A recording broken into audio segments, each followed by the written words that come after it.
حاجة تانية، ناس كتير أنا اليوم باخذ 3 أسئلة من الأهم الأسئلة اللي تجيني. طيب ناس كتير بيقولوا ليش أنت مقفل الكومنتات؟ طيب لما واحد يتابعني يقدر يسوي كومنت بكل بساطة، إذا أحد تابعني يقدر يسوي كومنت. ليش أنا مقفلها؟ لأنه في ناس يقعدوا يكتبوا كومنتات مش كويسة، وبعدين نضطر نروح نرفع في كلنا أمن، وبعدين نضطر نرفع عليهم في الشرطة، بعدين نضطر نرفع عليهم في المحكمة، ونقعد في هذه الدوامة نفضل نقاضي ونرفع قضايا على كل واحد حط حاجة مسيئة.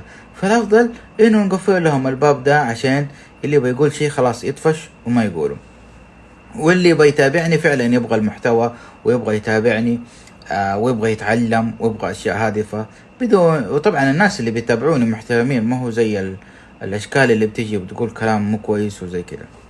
فحبيت أرد على السؤال.